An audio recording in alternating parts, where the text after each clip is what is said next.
మనము ఈ భాగాన్ని చూసి ఉన్నాము. ఎవరెవరు పుస్తకాలు చూస్తున్నారో వాళ్ళు కొంచెం ముందుకు వెళ్ళండి. ఇందులోని పదభాష్యం మనం కంప్లీట్ చేశాము. వాక్య భాష్యం కూడా మొదటి భాగాన్ని కంప్లీట్ చేశాము. నా మనో విద్మో నా విజానిమో ఏతైత అనుశిష్యాత్ కూడా పదభాష్యం చూసుకున్నాము.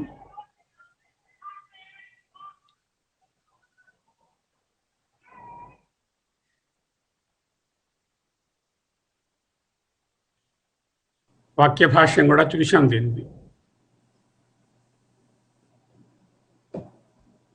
ఇక్కడికి వచ్చాం మనం. అన్యదేవ తద్విదితాదథో అవిదితాదథి ఆ పార్ట్ మనం విశ్లేషణలో ఉన్నాము. స్టార్ట్ చేసుకుందాం.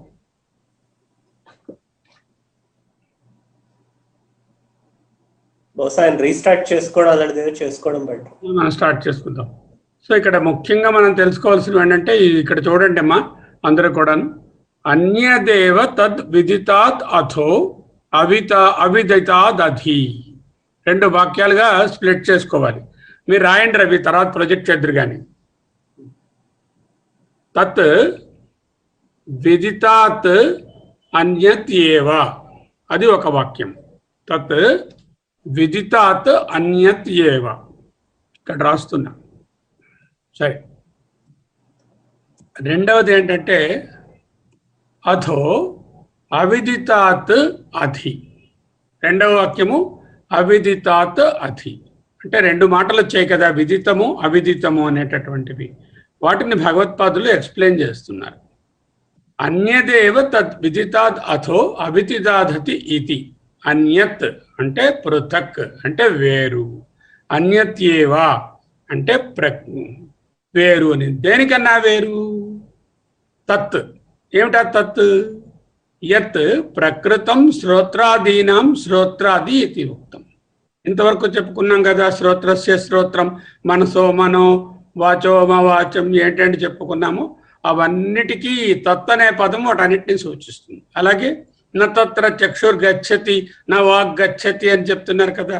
ఆ తత్ ఏదైతే మాట్లాడుకుంటున్నామో, ముందుగా ప్రశ్నలో కూడా అడిగాడు కదా, శిష్యుడు గారు అడిగారు కదా, ఏదండి ప్రాణాన్ని సపోర్ట్ చేస్తుంది, ఏదండి ప్రాణాన్ని ప్రేరేపిస్తోంది, ఏదండి మనసుకి నిర్దేశిస్తుంది అని అడిగారు కదా.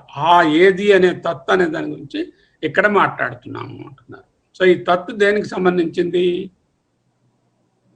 ఏదైతే ప్రకృతము అంటే ఇప్పుడు మనం డిస్కస్ చేస్తున్నామో, చెవి కన్ను మొదలగు వాటికి చెవి కన్ను అని చెప్పబడినదు, శ్రోత్రాదీనాం శ్రోత్రాదీతి ఉక్తం, ఏదైతే వాటికి గోచరము కాదు అని కూడా చెప్పబడినదో అంటే ఏమిటది? నా తత్ర చక్షుర్ గచ్చతి వాక్ గచ్చతి అని చెప్పాం కదా, అటువంటి దాని గురించి మాట్లాడుతున్నాము. దానికన్నా ఏంటది? అది నిశ్చయముగా విదితము కంటే ఇతరము. తత్ విదితాత్ అన్యత్ ఏవ హి నిశ్చయముగా, హి అంటే నిశ్చయముగా, తత్ అది ఏమిటి? ఆ తత్ ఇప్పుడు చెప్పుకున్నాము. తత్ విదితాత్ అతి అంటే విదితము కంటే, తెలియబడిన దానికంటే, అన్యత్ ఇతరమైనటువంటిది. ఇమీడియట్గా మనకేమనిపిస్తుంది? ఓహో, విదితము కన్నా ఇతరమైనది కదా, అయితే ఇది అవిదితమా? అంటే కనపడదా, తెలియనిదా? విదితముకు ఇతరం అంటే ఆపోజిట్ అనుకుంటాం వెంటనే. అంటే ఇది అవిదితమా అంటే కాదు కాదు, ఒక్క నిమిషం ఆగండి, ఆ విషయం కూడా చెప్తాము అంటున్నారు. విదితం నామ అంటే విదితం అంటే ఏమిటి అని చెప్తున్నారు ఆయన. విదితం అంటే ఏమిటి అనే దాన్ని ఆయన విశ్లేషిస్తున్నారు ఒక్కొక్క దానిని. ఇక్కడ ఏదైనా ఒక క్రియ ఉందంటే కర్తృ ఈప్సితమం కర్మ అంటే ఒక కర్త అనేటటువంటిది ఏదైనా ఒక కర్మ చేస్తే దాని తాలూకా ఫలితము కర్మ మీద పడుతుంది. అంటే ఆ కర్మ ఎవరైతే వాళ్ళ మీద పడుతుంది. ఫర్ ఎగ్జాంపుల్, రామ రావణం జఘాన అన్నాం. రామ జఘాన అంటే రాముడు హతమార్చెను, చంపెను అనేటటువంటి దానిలో రావణం అనేటటువంటిది కర్మ కాబట్టి ఆ కర్మ మీద ఈ జఘాన అనే దాని తరక ఈ క్రియ యొక్క ఈ కర్త యొక్క ఇది ఉద్దేశము దానిని ఉద్దేశించి. సో ఆ విధముగా ప్రతిదానికి ప్రతి యాక్షన్కి కూడా అది దాని తాలూకా కర్మని పట్టుకుంటుంది వెళ్ళి. అదే ఇక్కడ చెప్తున్నారు. విదితం నామ యత్ విధి క్రియాయ, విధి అనే క్రియ చేత అతిశయేన ఆప్తం, అంటే చాలా చక్కగా దానిని పొందుతుంది. దేనిని? విధి క్రియ కర్మభూతం. విధి అనే క్రియకి ఏదైతే కర్మభూతం అవుతుందో దాని మీద ఈ విధి క్రియ వెళ్ళి దాని తలక ఫోకస్ ఉంటుంది. అంటే ఏమిటి? క్వచిత్, కించిత్, కస్యచిత్ 3 చెప్పారు. క్వచిత్ అంటే ఎక్కడో ఒక చోట, కించిత్ ఎప్పుడో ఒకప్పుడు, కస్యచిత్ ఎవనికో ఒకనికి. అంటే 3 రకాలైనటువంటి సిచ్యువేషన్స్ చెప్పారు. ఒకటి క్వచిత్ అంటే ప్లేస్, రెండవది ఏమిటి? కించిత్ ఏదో సమయంలో టైము, మూడవది ఏమిటి? కస్యచిత్ person. Time, place and person 3 ఉన్నాయి కదా. టైం, ప్లేస్ అండ్ పర్సన్లో ఏదో ఒక చోట తెలియబడి ఉండేది అని అర్థం. అంటే నాకు తెలియకపోవచ్చు, రవిప్రకాష్ గారికి తెలియచ్చు, రవికుమార్కి తెలియచ్చు, మన గ్రూప్లో ఉన్న మరొకరికి తెలియచ్చు, మనకెవరికి తెలియకుండా ఇంకొకరికి తెలిసి ఉండొచ్చు. అటువంటిది ఎక్కడో ఒక చోట ఎప్పుడో ఒకప్పుడు ఎవనికో ఒకనికి తెలియబడినది విదితం. దీని తాలూకా ఏ కర్త చేసినటువంటి ఏ క్రియ అయినా కర్మ మీద దాని ఫలితము పడుతుంది. విదితం నామ, విదితం అంటే యత్ విధి క్రియాయ అతిశయేన ఆప్తం. యది విధి క్రియాయ అతిశయేన ఆప్తం. విధి క్రియ కర్మభూతం, విధి క్రియకు కర్మభూతం అవుతుంది అన్నమాట, కర్మ అవుతుంది. ఎవరు ఇప్పుడు చేసినది? క్వచిత్, కించిత్, కస్యచిత్ విదితం స్యాత్. అంటే ఎవరికి తెలిసింది ఇది? విదితం అంటే ఎవరికొకరికి తెలియాలి కదా. ఎక్కడో ఒక చోట ఎప్పుడో ఒకప్పుడు ఏదో ఎవరికో ఒకరికి తెలియబడి ఉండునో అనేటటువంటి అర్థము విదితం స్యాత్ ఇతి అని. సర్వం ఏవ వ్యాకృతం విదితం ఏవ. కన్క్లూషన్ ఏం చేశారు దానికి? సర్వం ఏవ వ్యాకృతం విదితం ఏవ. విదితం అనే పదమునకు మనకు ముఖ్యంగా నేను ఇక్కడ మనం మాట్లాడుకుంటున్నది తత్వవిధానంద స్వామి గారు చెప్పినటువంటి శంకర భాష్యానికి చెప్పిన ప్రవచనము, పరమానంద స్వామి గారు చెప్పినటువంటి భాష్యము, తరువాతేమో చిన్మయానంద గారు రాసినటువంటి పుస్తకం. ఈ 3టిని మనం ఆధారంగా తీసుకుంటూ మన గురువు గారు బోధించిన విషయాలను, ఇక్కడ ఉన్నటువంటి వాక్యాలను చూసి మనం చెప్పుకుంటున్నాం. ఆయన తత్వవిధానంద స్వామి గారు ఈ విధంగా చెప్పారు, అభాస భాష్య సాక్షి భాష్య అని.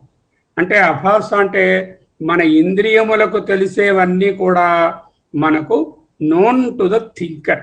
థింకర్ అంటే మన మనస్సుకు డైరెక్ట్గా ఇంద్రియాల ద్వారా ఇన్ఫర్మేషన్ వెళ్ళి తెలిసేటట్టు. లైక్ నాకు ఇది రోజా పువ్వు, ఇది టేబుల్, ఇది వ్యక్తి, ఇది ల్యాప్టాప్, ఈ విధంగా ఏ ఇంద్రియ జ్ఞానం ఉందో ఈ ఇంద్రియ జ్ఞానము మనసులో ప్రతిఫలిస్తుంది. That is known to the thinker. రెండోది ఏమిటి? కొన్ని అది ప్రత్యక్షంగా తెలుస్తుంది, ఎదురుగుండా ఉంది. లేకపోతే ఎవరైనా చెప్తే కూడా ఈ విధంగా ఉన్నదని డిస్క్రైబ్ చేస్తే దాన్ని బట్టి తెలుసుకోవడాన్ని పరోక్ష జ్ఞానం అంటారు. ఇక సాక్షి భాష్య అంటే ఇక్కడ ఏంటంటే నాకు విచారముగానున్నది, నాకు ఆనందముగానున్నది. అది ప్రత్యక్షము కాదు, పరోక్షము కాదు, అపరోక్షము. అంటే మనసులో తెలియబడేది, బుద్ధి మనసులో ఎందు తెలియబడేది ఏదైతే ఉందో దానిని సాక్షి భాష్య. అటువంటిది ఏంటవుతుంది? That is known to the knower behind the thinker. ఈ థింకర్ అనే మైండ్, బుద్ధికి వెనకాల ఏ నోయర్ ఉందో ఆ నోయర్ ద్వారా తెలియబడుతుంది. అయితే అభాస భాష్య అనేటటువంటిది 5 జ్ఞానేంద్రియములు, మనస్సు. లోపలికి సాక్షి భాషకు వచ్చేసరికి జ్ఞానేంద్రియములు వాటిని చూడనక్కర్లా, వాటి తాలూకా భావము మనసులో ఏదో విధముగా మనకు విచారముగానున్నది, ఆనందముగానున్నది, సంతోషముగానున్నది, డిప్రెస్డ్గా ఉంది, ఏంటంటే అంటామో ఇటువంటి భావములు అన్నీ కూడా ఈ knower behind the thinker knows it. ఈ 2 విధాలుగా తెలియడాన్ని కూడా విదితము అని అంటారు. అంటే విదితం అంటే కంటికి కనిపించి ప్రత్యక్షంగా తెలియడము, పరోక్షంగా ఎవరైనా చెప్తే అనుమాన ప్రమాణం వలన తెలియడము, లేక అపరోక్షముగా మనసు బుద్ధుల యందు దానిని మనము సంభావించుకోవడము, వీటన్నిటినీ కూడా విదితము అనేటటువంటి మాటతో చెప్పబడతాయి. విదితముకు ఇంకా మిగతా పేర్లు ఏమిటి? విదితము, వ్యాకృతము, ఈశావాస్యంలో సంభూతి. విదితము, వ్యాకృతము, సంభూతి, ఇటువంటి పదాలన్నీ కూడా ఏదైతే ఆల్రెడీ మనకు క్లియర్గా ఈ ఇంద్రియాలతో గోచరం అవుతోందో దాని గురించి చెప్తున్నటువంటిది. ఓకే, ఇక్కడ సర్వం వ్యాకృతం విదితం, సర్వం ఏవ వ్యాకృతం విదితం ఏవ అంటే ఇక్కడ నామరూపాభ్యాం విభక్తం సర్వం. వ్యాకృతం అంటే ఏమిటి? నామరూపములుగా విభజింపబడి వేరువేరుగా తెలియడాన్ని వ్యాకృతము అంటారు. వ్యాకృతము అంటే నామముగా రూపముగా. నామరూపములు లేదనుకోండి, సిఐఎఫ్ఈ కేఫ్ చెప్తున్నాం. సి అంటే క్లాస్, జాతి, ఏ అట్రిబ్యూట్ లక్షణములు, తర్వాత ఫంక్షన్ క్రియ, తర్వాత సంబంధ, that is the established association. జాతి గుణ క్రియా సంబంధముల చేత కానీ నామ రూపముల చేత కానీ ఇంద్రియములకు గోచరమైన సర్వ విషయములు వ్యాకృతములు లేక విదితములు అనబడతాయి. ఇప్పుడు ఏం చెప్తున్నారు ఇక్కడ? విదిత అన్యత్ విదితం, విదితము కన్నా వేరు, పృథక్ అంటే విదితమైన దానికి వేరుగా ఉన్నది అంటూ అన్నారు. ఇప్పుడు విదితం తెలిసింది కదా. తస్మాత్ అన్యత్యేవ ఇది అర్థ, విదితము కంటే ఇతరమేనని అర్థము. అంటే విదితం అంటే ఏమిటో మనం డిఫైన్ చేసుకున్నాం. విదితం అంటే ఏమిటి? ఇంద్రియములకు కానీ మనస్సునకు అంతఃకరణములకు కానీ ప్రత్యక్షముగా కానీ పరోక్షముగా కానీ అపరోక్షముగా కానీ నామ రూపములుగా కానీ గుణ జాతి క్రియా సంబంధముల ద్వారా కానీ ఏదైతే గోచరమవుతుందో, తెలుస్తుందో, అనుభవంలోకి వస్తుందో అటువంటి దానిని విదితము లేక వ్యాకృతము అని అంటారు అంటూ తెలుసుకున్నాం. ఇక్కడ ఏం చెప్తున్నది ఉపనిషత్తు? విదితం అన్యత్ విదితం అంటే వెంటనేనేమో ఆహా ఇది అజ్ఞాతమైపోతుందా, అయితే తెలియనిదా అనే అనుమానం వస్తుంది. విదితానికి ఆపోజిట్ అవిదితం కదా, అలా అనుకుంటామేమో అని చెప్తున్నారు. అవిదితం తర్హి అజ్ఞాతం అవిదితం ఇది ప్రాప్తే. అప్పుడు తర్హి అంటే తస్మిన్ సమయే, అటువంటప్పుడు అజ్ఞాతం అవిదితం ఇది ప్రాప్తే ఆహా అంటే చెప్తున్నారు. ఇది అవిదితం అవుతుంది, అజ్ఞాతం అవుతుంది అంటే అన్నోన్ అనేటటువంటి నోన్ అనే దానికి ఆపోజిట్ అన్నోన్ అనేది వస్తుందేమో అనేటటువంటిది శంక వస్తుంది కదా, దాన్నే చెప్తున్నారు. అట్లయితే ఆత్మ తెలియనిది అని ప్రాప్తించిందా? నో.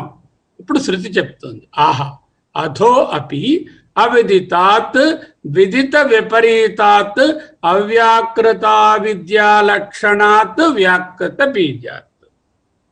అథో అపి అవిదితాత్ అంటే అథో అంటే సో ఇన్ దట్ కాంటెక్స్ట్ అవిదితాత్ అంటే విదిత విపరీతాత్, విదితమునకు విరుద్ధమైనది, విదితము తెలిసిన దానికి విరుద్ధమైనది, అవిదితము తెలియనిది. అంటే ఏమిటి? విదితం అంటే ఏమిటి? నామరూపములుగా వ్యాకృతమైనది. కానీ ఇది నామరూపములుగా వ్యాకృతము కాని అజ్ఞానమే అవిదితము. ఆ అవిదితము యొక్క లక్షణము.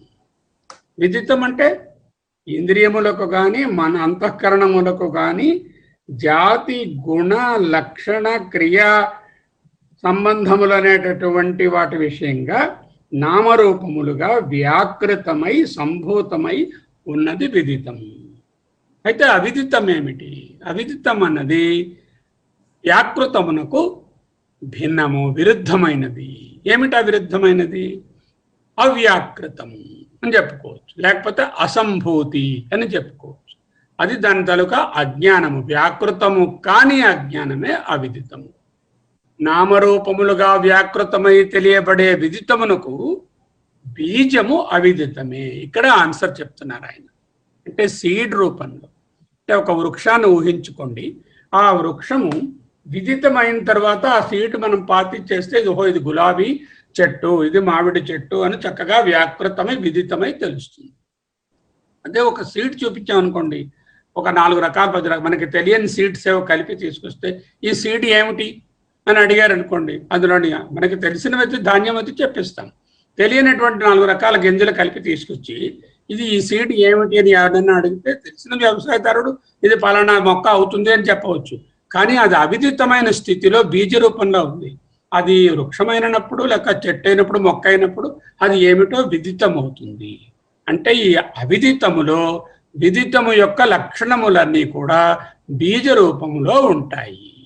అవిదితాత్ విదిత విపరీతాత్ అవ్యాకృతము అంటే ఇంకా వ్యాపించలేదు. అవ్యాకృతము, అవ్యాప్తము, అసంభూతి, అవిదితము అన్న అవిద్యా లక్షణం. అది అవిద్య అంటే అది పూర్తిగా ఇంకా అది ఏమిటని తెలియలేదు కదా, అది అవిద్యా లక్షణం. లక్షణాత్ వ్యాకృత బీజాత్, ఇది వ్యాకృతమునకు సీడ్ ఫాము అని చెప్పారు. ఇక్కడ 2 మాటలు ఉన్నాయి. అథో అని ఒకటి ఉంది, అధి అని ఒకటి ఉంది. అథో అని తాత దాధానాల్లో 2వ తాత అథో అపి అంటే మోరోవర్ అంటాం కదా. అంటే విదితమున కంటే వేరు. మోరోవర్ అవిదితాత్ అధి. అవిదితాత్ అధి అంటే అర్థం ఏమిటి? ఉపర్యర్థే, పైన అని అర్థం. పైన అంటే ఏదో మీదన ఉన్నది, దీనికన్నా 2 ఫ్లోర్ల మీదుగా ఉన్నది అని అర్థం చేసుకోకూడదు. దీనికన్నా పైన అన్నాం అనుకోండి, ఇక్కడ భగవత్పాదులు చెప్పినట్లుగా పైన అనే దానికంటే అన్యత్ అనే అర్థాన్ని తీసుకోవచ్చు. అక్కడ వృక్షం కనిపిస్తోందా? కనిపిస్తోంది. దానిపైన ఒక రామచిలుక కనిపిస్తోందా? కనిపిస్తుంది. పైన అన్నాం అంటే ఏంటనమాట, వృక్షము వేరు రామచిలుక వేరు అని చెప్పడానికి. ఆ విధంగా ఒక దానికంటే ఇంకొకటి వేరుగా ఉందని చూసి చెప్పడానికి పైన అనే మాట వాడతాం. సాధారణంగా మనం కూడా అంటాము, మాట్లాడతాము, అన్ని చెప్తాము, బోధిస్తాము. ఆ పైన నీ ఇష్టం అంటాం. ఆ పైన అంటే మన నెత్తి మీద లేదంటే మన మీద ఫ్లోర్లో అని కాదు కదా. అంటే చెప్పిన దానికి భిన్నంగా నువ్వు ఇంకేదైనా అనుకుంటే అలా నువ్వు చేయవచ్చు. అంటే అన్యత్ అనేటటువంటిది చాలా ప్రసిద్ధమైనటువంటి అర్థమే అన్నారు. అంటే అన్యత్ అనేటటువంటి అర్థం బదులు ఇక్కడ అధి అనేటటువంటి మాట ఉపయోగించారు. అధి అంటే ఉపరి అని అర్థము. అది మామూలుగా వాక్యార్థం ఏమిటి? వాచ్యార్థము ఉపరి, పైన అని అర్థము. లక్ష్యార్థం ఏమిటి? అన్యత్.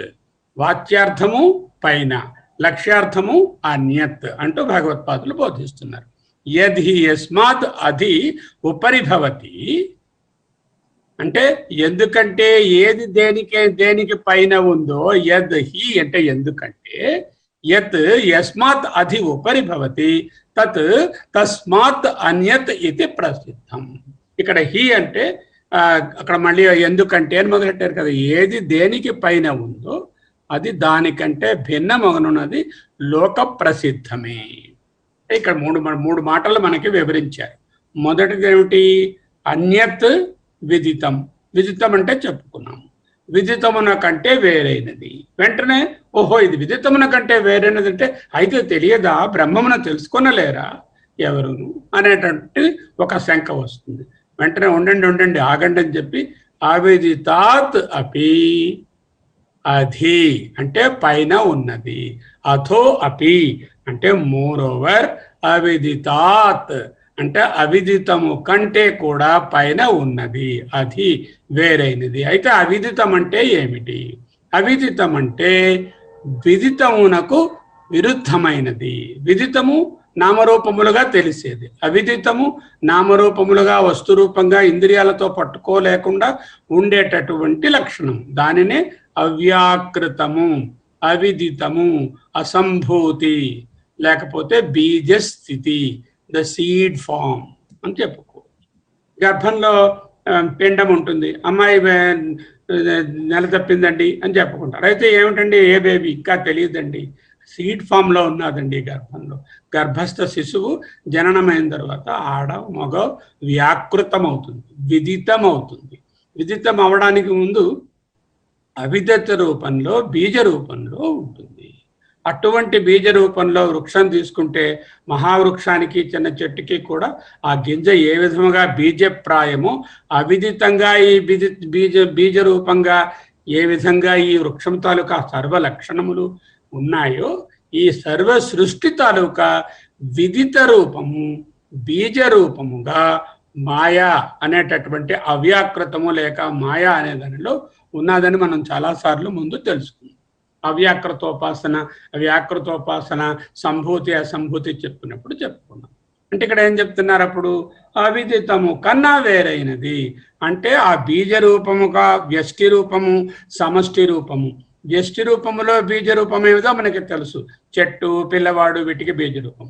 అలాగే సమష్టి రూపానికి కూడా బీజ రూపమైనటువంటి మాయా లేక ప్రకృతి కంటే వేరైనది అనేటటువంటి విషయాన్ని ఇక్కడ చెప్తున్నారు. విదితము అవిదితము రెండిటి కంటే వేరైనది. ఇంకా విషయం బాగా విస్తారంగా చెప్తున్నారు ఆయన. ఇక్కడ ఏదైతే విదితమో అది వినాశం, దుఃఖహేతువు కూడా అల్పము. అదే చెప్తున్నారు, యత్ విదితం తత్ అల్పం మత్యం దుఃఖాత్మకం. అల్పం అంటే చాలా అల్పమైనది, పెద్ద సిగ్నిఫికెన్స్ లేనిది. మర్త్యం అంటే ఎండింగ్ ఉండేది. విదితమైనది ఏదైనా చూడండి, ఒక రోజా పువ్వు విదితము రేపటికి ఉండదు, ఒక మనిషి కొన్ని దినాల తర్వాత ఉండడు. అలాగే ఏ వస్తువైనా విదితమైనది ఎప్పుడప్పుడు అవిదితమైనది కంప్లీట్గా మర్త్యం అయిపోతుంది. అలాగే అది దుఃఖాత్మకం అంటే సుఖ దుఃఖాత్మకం అని అర్థం చేసుకోవాలి. అటువంటి దానిని చ ఇతి హేయం. విదితం ఈజ్ ఈక్వలెంట్ టు హేయం. హేయం అంటే ఏమిటి? విడువదగినది. రెండు పదాలు కొత్తగా తెచ్చారు. హేయం ఒకటి, ఉపాదేయం. హేయం ఉపాదేయం.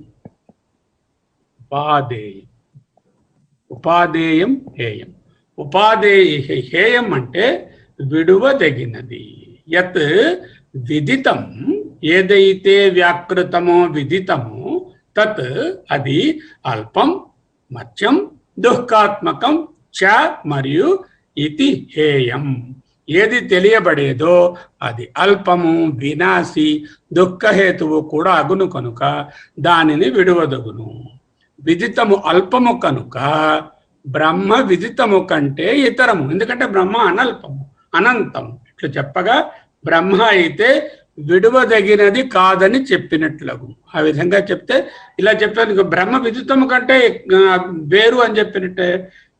మరి విదితం అంటే విడువదగినది, మరి బ్రహ్మ విదితము కంటే వేరంటే బ్రహ్మ విడువదగినది కాదు అని చెప్పినట్లుగా అయింది.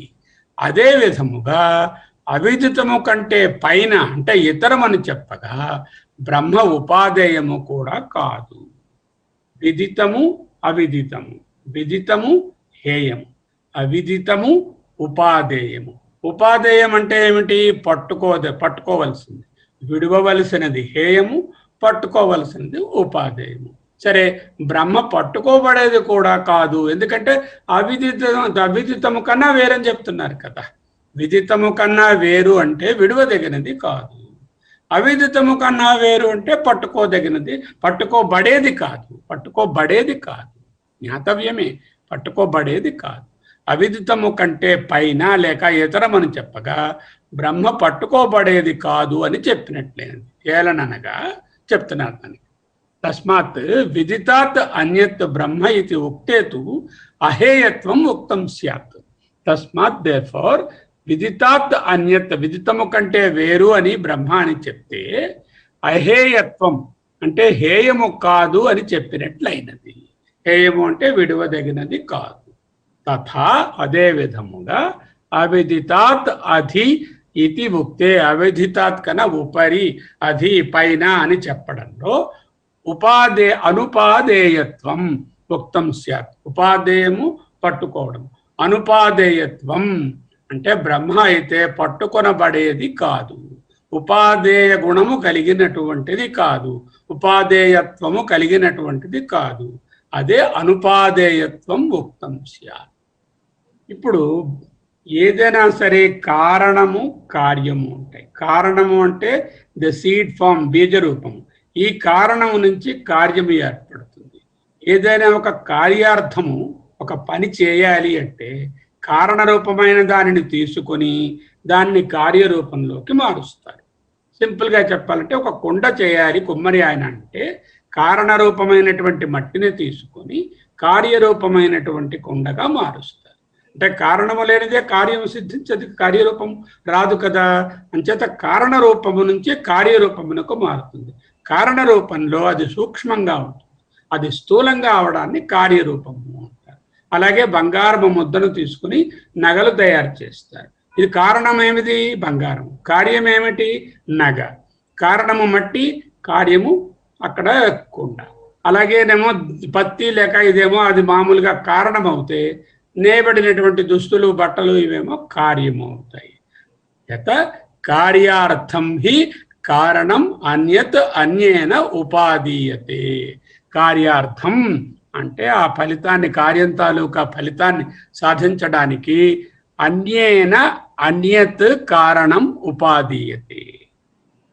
అన్యేన ఇంకొకరి చేత, అన్యత్ వేరే కార్యము కంటే భిన్నం అంటే సూక్ష్మంగా ఉన్నటువంటి కారణాన్ని ఉపాదీయతే పట్టుకుంటారు. అంటే కారణాన్ని పట్టుకొని దాని మీద నిమిత్త కారణం ఉంటుంది. ముందు ఉపాదాన కారణము నుంచి ఆ కారణాన్ని పట్టుకొని నిమిత్తమైనటువంటి ఆ కుమ్మరి ఆయన కుండ తయారు చేయడం లాగా కార్యార్థం హి కారణం అన్యత్ అన్యేన ఉపాదీయతే అనేటటువంటి మాట చెప్పారు. అంటే ఏమిటి ఇక్కడ? ఇతరుడు అన్యత్ కార్యము కొరకై కార్యార్థం ఇతరమైన కారణమును కారణం స్వీకరించును. బ్రహ్మ ఇతరము కాదు. ఎవరైనా ఒకరు ఒక పనిని చేయాలి అంటే, ఒక కార్యము చేయాలి అంటే దానికి కావలసినటువంటి కార్యము ముడి సరుకులు ఏ ఉన్నాయో వాటిని తీసుకొని కార్యరూపంలోకి మారుస్తారు. ఇక్కడ బ్రహ్మ కార్యము కాదు. అంచేత అంచేతంటే బ్రహ్మ మనకు వస్తుంది. బ్రహ్మ ఇతరము కాదు. ఇతరుడు అనేటటువంటి వాడు ఏదైనా కార్యాన్ని సాధించాలంటే అది చేస్తారు. బ్రహ్మ ఇతరమే కాదని చెప్తున్నాము కదా. ఇందువలన వేదిత అంటే తెలిసే ఆత్మ ఏదో ఒక ప్రయోజనం కొరకు తనకంటే ఇతరమైనటువంటి బ్రహ్మాన్ని పొందలేదు. అతః న వేదితు అన్యస్మై ప్రయోజనాయ అన్యత్ ఉపాదేయం. దాన్ని కొంచెం విశ్లేషించుకుందాం ఈ మాట. అదే చెప్తున్నారు. అంటే ఏంటి తెలిసింది ఇప్పుడు? విదితం అవిదితం తెలిసింది. విదితం అంటే ఇంద్రియాలతో మనసుతో ఈ కనిపించేటటువంటి వాటిని, వినిపించేటటువంటి వాటిని మనము జాతి గుణ రూప లక్షణ సంబంధాలు అనేటటువంటి ఆ కేఫ్ లేదా నామరూపములతో పట్టుకోవడము వ్యాకృతము విదితము. బ్రహ్మ విదితము కంటే అన్యత్. అయితే బ్రహ్మ విదితము కంటే అన్యత్ అంటే అన్నోనా, కనపడదా? అలా కాదు.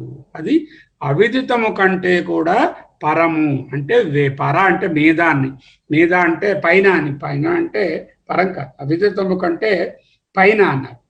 ఉపరి అని, ఉపరి అనే అర్థంలో పైన అంటే దాని కూడా వేరు అని అర్థం. అవిదితం అంటే ఏమిటి? సూక్ష్మముగా ఉండేటటువంటి ఏదైనా బీజ రూపంలో ఉండేటటువంటిది అవిదితం. దాని నుంచి విదితము ఏర్పడుతుంది. అంటే ఇది సూక్ష్మ రూపంలో ఉండేటటువంటి వ్యక్తి లేక సమష్టిలో ఉండే బీజ రూపంగా ఉండే ప్రకృతి లేక మాయా అజ్ఞానము కూడా కాదు, దానికంటే వేరైనది అంటూ చెప్పారు. ఇంకోటి కూడా చెప్పారు. కార్యం అనేటటువంటిది ఏదైనా ఒకటి సాధించాలి అంటే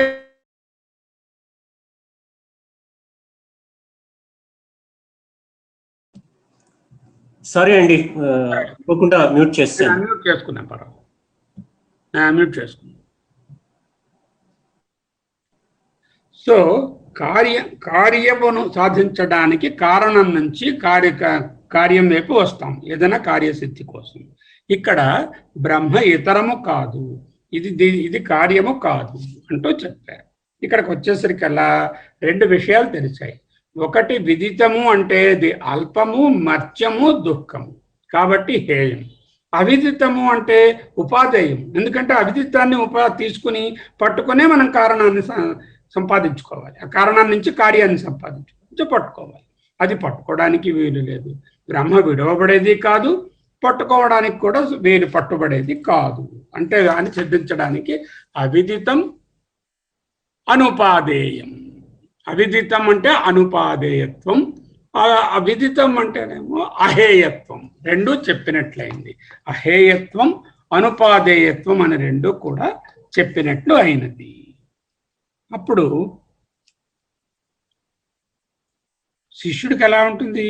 ఇదేమో విదితమో కాదంటున్నారు, అవిదితమో కాదంటున్నారు, మరి దీన్ని పట్టుకునే మార్గం ఏమీ లేదా అంటూ వెంటనే ఒక పెద్ద అనుమానం వస్తుంది. స్పిరిచువల్ యాంగ్జైటీ ఒకటి స్టార్ట్ అవుతుంది. So that begets one immediate answer: drop of all the efforts to reach it out side. అది విదితం అయితే కదా పైన వెతకడము, విదితము కాని దానికి పైన వెతికే ప్రనే లేదు. అది ఎక్కడా ఈ ఊర్లోనో ఈ తీర్థంలోనో ఆ పుణ్యతీర్థంలోనో ఫలానా వారి దగ్గర ఫలానా సమయమందున దేశకాల వస్తు పరిచ్ఛేదమైనటువంటి వస్తు రూపంలో దానిని వెతకడము నిష్ప్రయోజనము అని సిద్ధిస్తుంది. ఇక్కడ ఉపనిషత్ తాలూకా కన్సర్న్ ఏమిటి?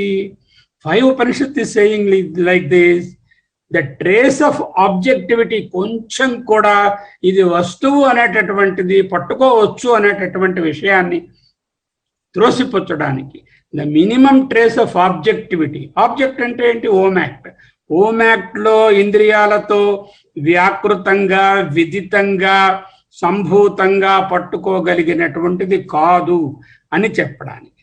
అలాగే ఇది సూక్ష్మాతి సూక్ష్మము బీజ రూపములో ఉంది, అలాగైనా దీన్ని తెలుసుకోవచ్చు అంటే దానిని ఆ విధము కూడా బ్రహ్మ హేయము కాదు, ఉపాదేయము కాదు అంటూ తీసుకొచ్చారు. చేత మనం ఇక ముందు రాబోయే ఉపనిషత్ మంత్రాలలో ఇందులో తెలుస్తుంది. మనము ఏదైతే దైవము అని సాధారణముగా అందరము మనసులో భావించి మనము పూజిస్తూ ఉంటాము, నేదిదం ఉపాసతే అంటూ మంత్రాలు వస్తాయి, వాటిలో అవన్నీ చెప్పుకుంటాం. ఇప్పుడు దెన్ వాట్ మనకేమిటి సిద్ధించింది? God is not anthropomorphic. అంటే ఏమిటి? ఒక స్వరూపముతో, ఒక లక్షణములతో, ఒక రూపముతో, ఒక ఆకారముతో గోచరించేది భగవంతుడు కాదు, ఆత్మ కాదు, బ్రహ్మము కాదు అని తెలిసింది. దానివలన ఏమి లాభము? అయితే థియాలజీ, ఇప్పుడు ఎవరైతే ఈ థియాలజిస్టులు ఉంటారు వాళ్ళంతా ఓకే అండి, బ్రహ్మ ఇక్కడ దొరకదండి, బ్రహ్మ పరలోకంలో మనము చనిపోయిన తరువాత అవిదితాత్ అని చెప్పేసి, ఓహో ఇది అవిదితము, అక్కడ స్వర్గంలోనో ఎక్కడో వైకుంఠంలోనో కైలాసంలోనో మరొక చోట ఏదో రూపంలో ఇంద్రుడో మరో రూపమో శక్తియో విష్ణువో కుమారస్వామో ఏవేవో పేర్లతో వాళ్ళు ఊహించి ఇక్కడ దొరకదు బాబు భగవంతుడు, బ్రహ్మము ఇది అవిదితము అని చోట ఇంకొక చోట దొరుకుతుంది అంటూ వాళ్ళు ప్రతిపాదించి భగవత్పాదుల వాదనలో ఖండనలో పోయారు వాళ్ళు. అంటే అది అవిదితమైన వస్తువు కూడా కాదు కాబట్టి అవిదితాత్ అంటే ఇక్కడ దొరకదు అంటే వేరెక్కడో దొరుకుతుంది అనేటటువంటిది కూడా వేరే విధముగా సూక్ష్మముగా కానీ స్థూలముగా కానీ దొరకదు అనేది తెలుస్తుంది. ఇంకా కొంతమంది అంటూ ఉంటారు, నాకు కళ వచ్చిందండి, కళ్ళలో అమ్మవారు బాగా కనిపించారు, ఆవిడేమో ఎర్రటి డ్రెస్ వేసుకున్నారు, పెద్ద జుత్తు విరబోసుకున్నది, ఇవన్నీ ఏంటంటే విదితాత్ అని చెప్పేస్తున్నారు వాళ్ళు. అంటే విదితం అయిపోయింది నాకు మనసులో. కళ ఏమిటి? కళ అంటే మనసు, మనసు తాలూకా మాడిఫికేషనే కళ. ఆ కళలో విదితాత్ అంటే ఏమిటి? వారు ఏమి భావించుకుంటున్నారో అదే మనసులో ఉంటుంది. అమ్మవారిని సంభావించుకొని అమ్మవారిని కళలో చూసుకోవడం మంచిదే, కానీ అది విదితాత్ కాదు, ఆ కనపడినటువంటిది పరబ్రహ్మతత్వము కాదు అని తెలుసుకోవాలి. ఓకే. ఉపాదానము అంటే టేకింగ్ ఇన్ టు హ్యాండ్, ఉపాదేయము అంటే పట్టుకోవలసినది, అనుపాదేయత్వాత్ అంటే పట్టుకోలేనిది అనే మాటను చెప్పారు. ఇక్కడ చెప్తున్నారు, ఏవం విదితాదిభ్యాం అన్యత్ ఇతి హేయోపాదేయ ప్రతిషేధేన. ఏవం ఈ విధముగా విదితాత్ అవిదితాభ్యాం అంటే రెండు ప్లూరల్ కదా, విదితము అవిదితము అనేటటువంటి వాటిలో విదిత అవిదితముల కంటే అన్యత్ ఇది అని చెప్పడంలో హేయ ఉపాదేయ ప్రతిషేధేన స్వాత్మనః అనన్యత్వాత్ బ్రహ్మ విషయ జిజ్ఞాస శిష్యస్య నివర్తిత స్యాత్. ఏవం ఈ విధముగా విదితాత్ విదితము కంటే అవిదితాత్ అవిదితము కంటే అన్యత్ వేరు అని చెప్పడంలో హేయము వదలవలసినది, ఉపాదేయము గ్రహించి పట్టుకోవలసినది, నిషేధి అనే పట్టుకోబడేది విడువబడేది కాదు అని నిషేధించుటచే, ప్రతిషేధేన నిషేధించుటచే, తన స్వరూపము కంటే ఇతరము కాదు కనుక పరబ్రహ్మను తెలుసుకోవాలి అనే శిష్యుని ఇచ్చ తొలగిపోవు. అంటే ఏమిటి? మనం అనుకున్నాం, మనం మీకు దేవుణ్ణి చూడాలని ఉన్నదా?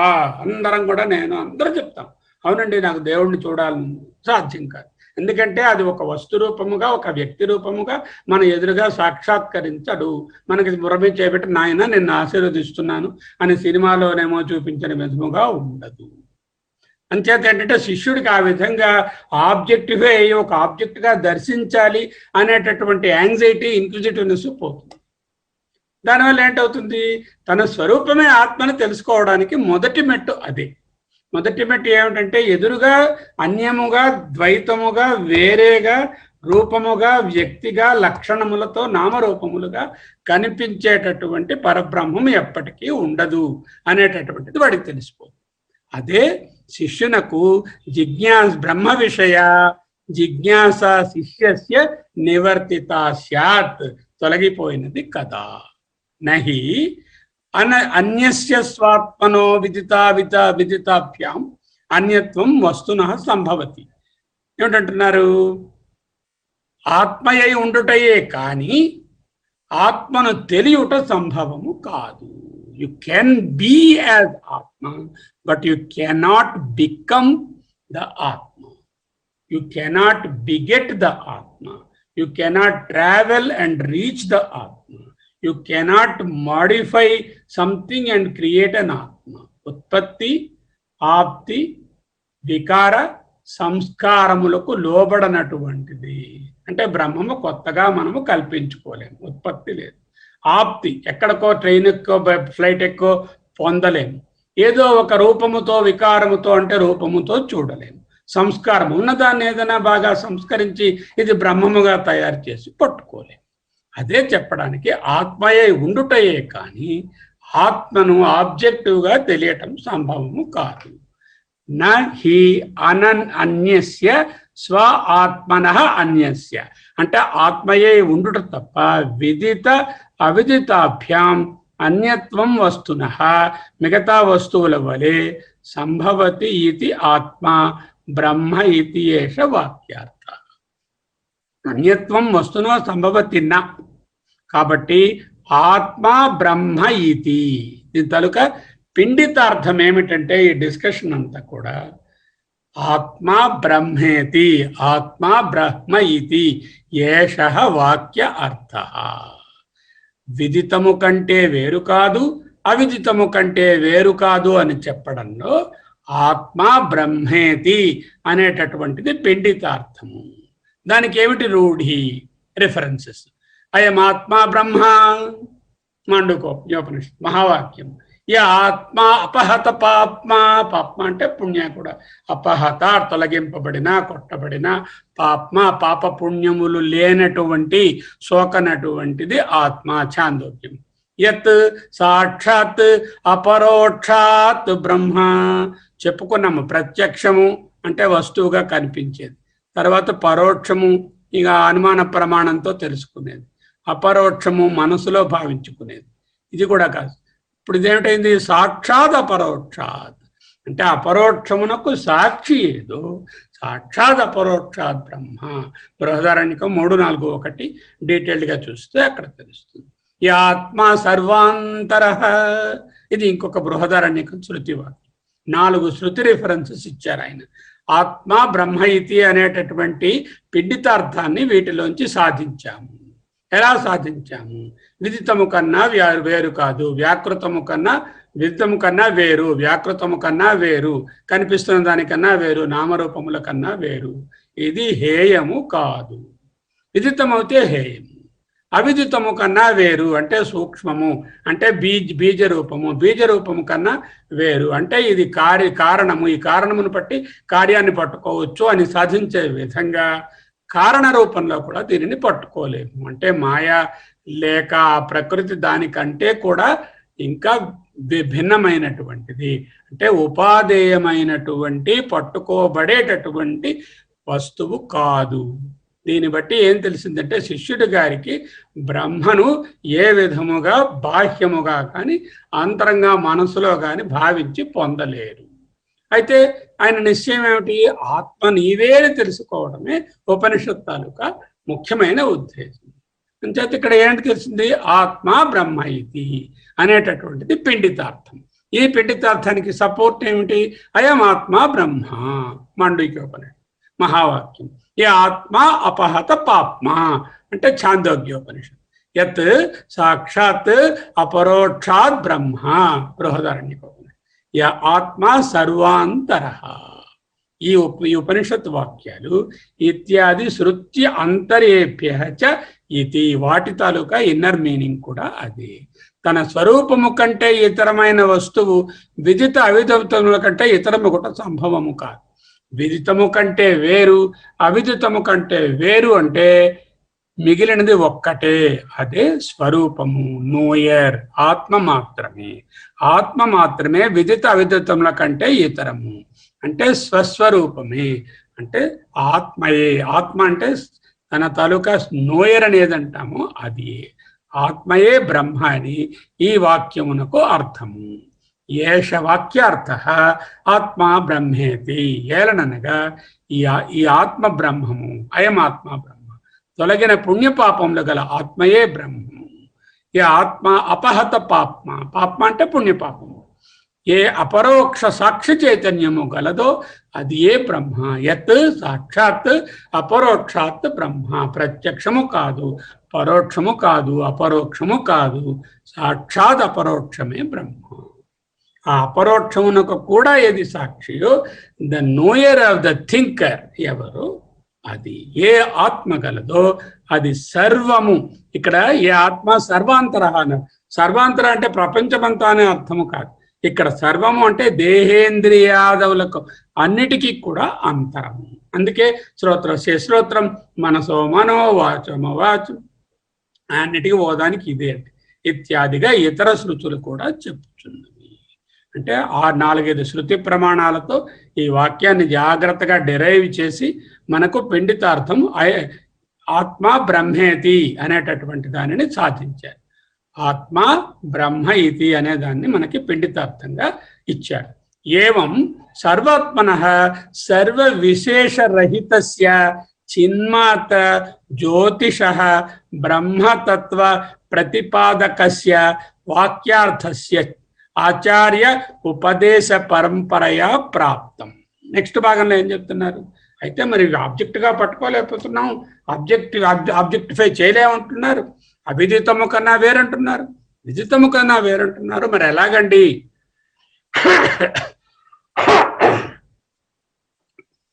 ఏవం ఈ విధముగా సర్వాత్మనః అంటే దేహేంద్రియాదులన్నిటికీ స్వరూపము అయినటువంటి సర్వమునకు ఆత్మము. ఆత్మ అంటే దేహే బిఎంఐ కాంప్లెక్స్ సంఘాతం ఉంది కదా.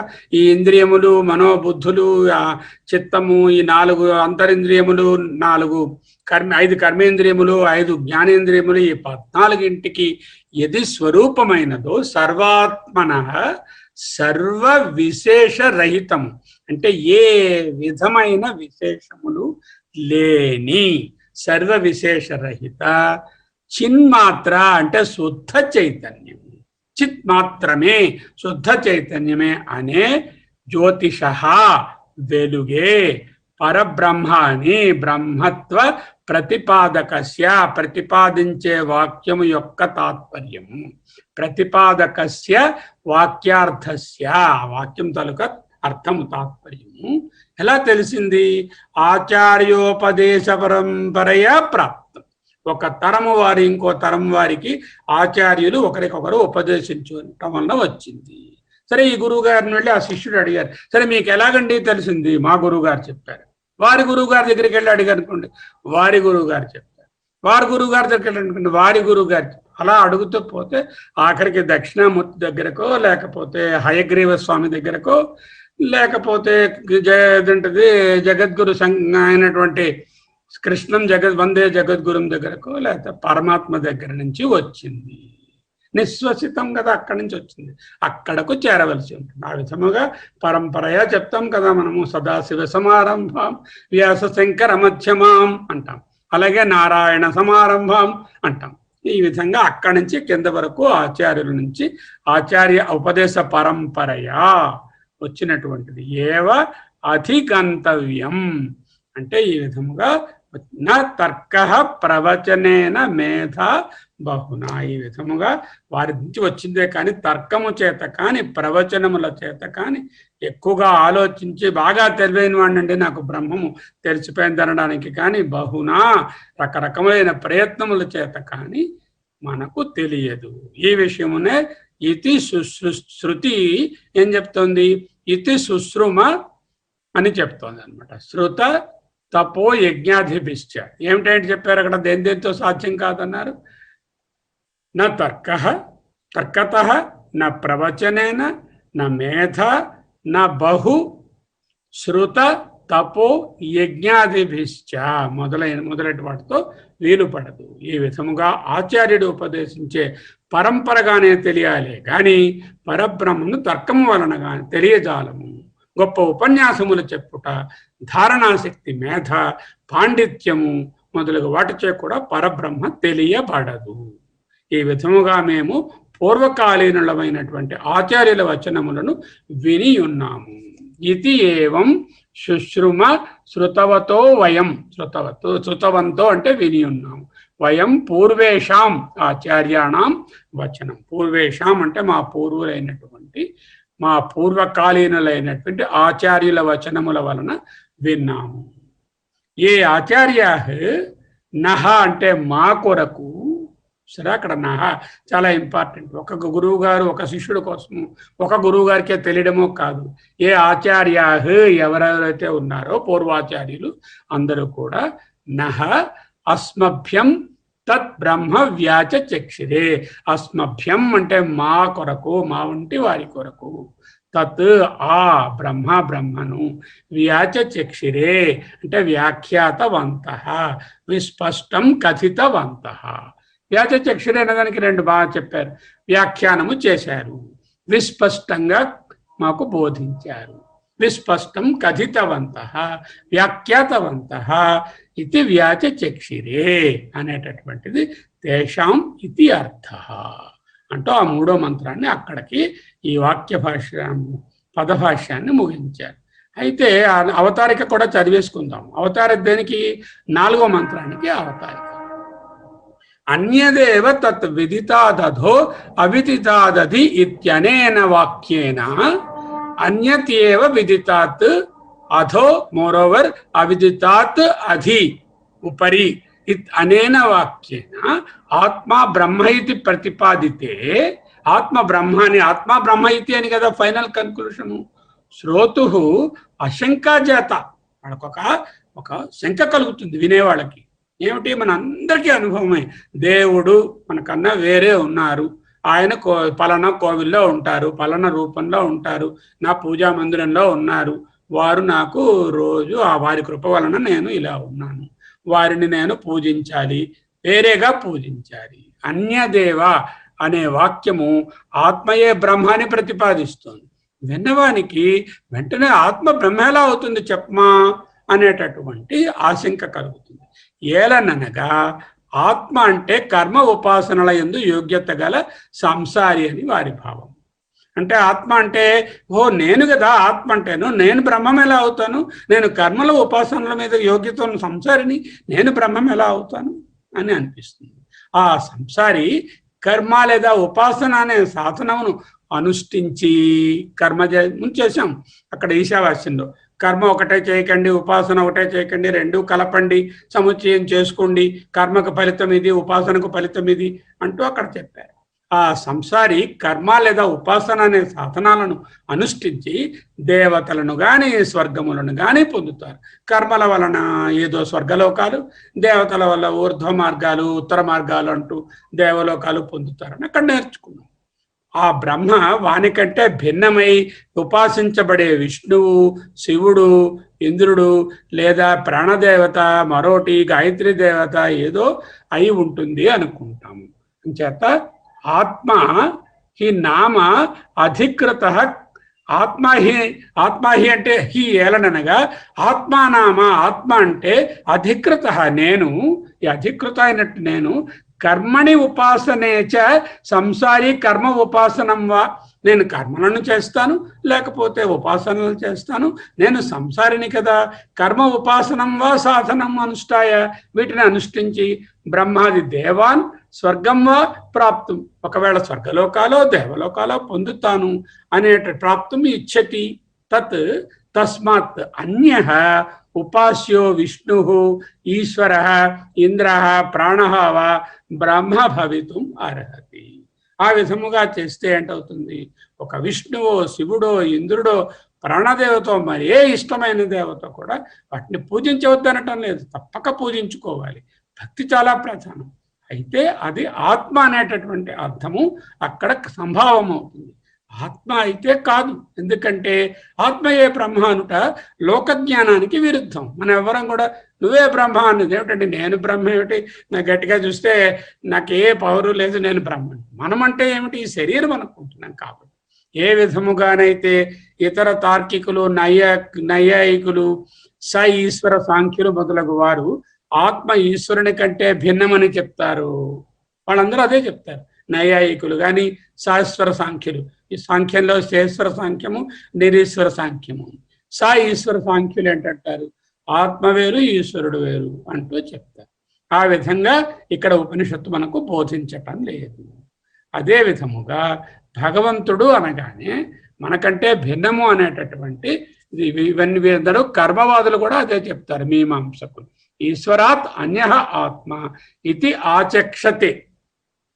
వాళ్ళు ఏం చెప్తారు, ఈ దేవతను సేవించుము, ఈ దేవతను పూజింపుము అంటూ తనకంటే ఇతరులైన దేవతలనే ఉపాసిస్తున్నారు. తథా కర్మిణః అముం యజ ఇది అన్యాహ్యేవ దేవత ఉపాసతే. అందువలన ఏదైతే తెలియబడినదై ఉపాసించబడునో అదే బ్రహ్మ అని ఉపాసకుడు, ఏదైతే తెలియబడినదై విదితమై ఉపాసించబడునో లేక కర్మలు చేయబడునో అదే బ్రహ్మ అని ఉపాసకుడు ఆ బ్రహ్మము కంటే భిన్నుడై చెప్పుట యుక్తముగా నుండును అనేటటువంటి ఒక పూర్వపక్షం అన్నమాట. ఓహో, బ్రహ్మ వేరు, ఇది వేరు, బ్రహ్మ ఉపాసన పొందగలిగినది, కర్మల చేత పొందగలిగినది, వేరైనది, వేరుగా తెలియబడుతుంది అని చెప్పాలనే పూర్వపక్షంగా అనిపిస్తుంది. అట్టి ఆశంకను, అటువంటి సందేహాన్ని శిష్యుని ముఖ కవళికలను బట్టి గాని తస్మాత్ యుక్తం యద్విదితం ఉపాస్యం తత్ బ్రహ్మ భవేత్. తస్మాత్ యత్ విదితం, ఏదైతే తెలుస్తుందో, ఉపాస్యం ఉపాసించదగినదో, తత్ బ్రహ్మ భవేత్, అది యుక్తం, అలా చెప్పడం మంచిదే అనిపిస్తుంది. తతః అన్య ఉపాసక ఇది, దానికి భిన్నమైన వాడు ఉపాసకుడు. బ్రహ్మము వేరు, ఉపాసకుడు వేరు అని అనిపిస్తుంది. ఏతాం అశంకాం, ఈ విధమైనటువంటి అశంకను, సందేహాన్ని శిష్యలింగేన, ద సిగ్నల్స్ ఫ్రమ్ ద శిష్య. లింగము అంటే సిగ్నల్, ఆ సూచన. ఆ శిష్యుని తాలూకా ముఖ కవళికలలో, బాడీ లాంగ్వేజ్లో సూచితమైనా అయి ఉండవచ్చు, లేకపోతే నోటితోనైనా ఆయన చెప్పి ఉండొచ్చు. శిష్యుని వచనము చే గాని ముఖ కవళికల చే కాని గమనించి ఏతాం అశంకాం శిష్యలింగేణ ఉపలక్ష్య తద్వాక్యాత్వా ఆహా మా ఏవం శంకిష్ట. ఆ విధముగా నువ్వు బ్రహ్మమును నీకంటే వేరుగా, ద్వైతముగా, ఉపాసించదగిన బ్రహ్మము వేరు, ఉపాసించేవాడు వేరు అనే భావముగా చూడవద్దు అని చెప్పడానికి ఉపనిషత్తు మిగతా మంత్రాలను కంటిన్యూ చేస్తుంది. అదే ఆ నెక్స్ట్ మంత్రం దగ్గరికి మనం వచ్చేసరిగా నేదం యదిదముపాసతే నయిదం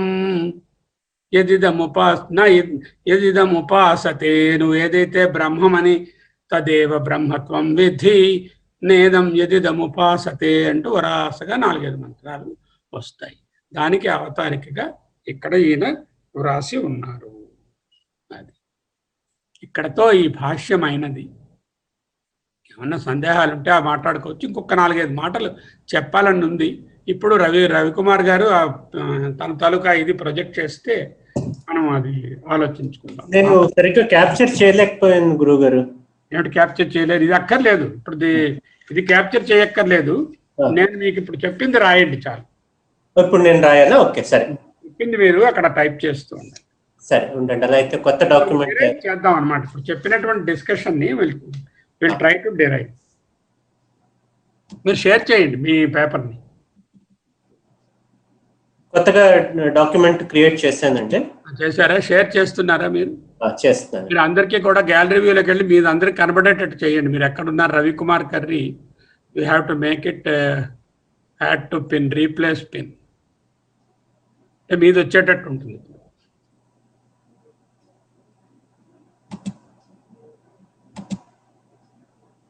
లాస్ట్లో విదితం అవిదితం టేబుల్ కూడా చూపిస్తాను. నేను డాక్యుమెంట్ ఒకటి ప్రొజెక్ట్ చేస్తాను, కనిపిస్తున్నదే? కనిపిస్తాం. ఇప్పుడు దాంట్లో ఎంటీ డాక్యుమెంట్ పెట్టుకున్నారు కదా మీరు, దాంట్లో ఒక్కొక్కటి రాయండి. What is the purpose of this ఆత్మజ్ఞానం? మనము ఆత్మజ్ఞానమును చదువుతున్నాము. ఎదురు ఇంగ్లీష్ ఆర్ తెలుగు? వాట్ ఇంగ్లీషే కొట్టి. What is the purpose of this study? అది ముందు తెలియాలి కదా, ఎందుకు చేస్తున్నామో తెలియాలి కదా. బ్రహ్మము పొందడము of course the main purpose. The subsidiary purposes, intermediate final goal బ్రహ్మము స్వరూపమును మనము అనుభవంలోకి తెచ్చుకోవడం. That is the final goal. Intermediate goal ఏమిటి? Final goal is to realise Brahma. Not to get Brahma, not to go to Brahma, not to reach Brahma, not to touch Brahma, not to experience Brahma, not to worship Brahma separately. That కాదు, to realise. Font 16 18 చేసేస్తుంది. కొంచెం పెద్ద చేయండి fonts. పెద్ద చేస్తాను. 11లో ఉంది, 18 పెట్టండి. 18 పెట్టేయండి. అది final goal is to realise the Brahman. అయితే is there any intermediary goal? Intermediary goal అంటే మధ్యలో, అంటే అది చేరే లోపల మనకి ఏమైనా ఉపయోగం ఉందా దీనివల్ల? అందరం చేరలేకపోవచ్చు కదా. ఇంటర్మీడియరీ గోల్స్ చూడండి. Number 1, we will drop the ahankara and mamakara. By this thinking, we will drop the ahankara and mamakara. Within brackets, BMI dropping. అంటే identification with the body mind intellect రోజు రోజుకి తగ్గుతుంది. దీనివల్ల ఏంటవుతుంది? Next number 2, dilution of raga and dvesha. రాగద్వేషముల అలజడి బాగా తగ్గుతుంది. Raga and dvesha are very powerful emotions in us. And మనందరికీ తెలుసు, మనందరి ద్వేషభావం సాధారణంగా మనలో తక్కువ ఉంటుంది. ఇంకొకరిని ద్వేషించాలని, హింసించాలని, బాధించాలని, మాత్సర్యంగా ఉండాలని, వాళ్ళని చూసి ఓర్చుకోలేకుండా ఉండాలని మనకి అందరికీ సాధారణంగా ఒక లెవెల్ ఆఫ్ ఇంటెలిజెన్షియా ఉన్న వాళ్ళకి ఉండదు. కానీ రాగం అన్నది ఉంటుంది. నాది, నేను, మా అబ్బాయి, నా సంపాదన అనేది passion of raga is more in proportion than the dvesha. Both are dangerous. Either raga or dvesha, both are dangerous. Okay, both are dangerous, particularly the raga part is mama. ఈ మమ అనేటటువంటిది, ఈ రాగ అనేది మోస్ట్లీ అహంకారానికి సూచన. రెండు అన్ఇంపార్టెంట్, మనం రెండు ఉండకూడదు.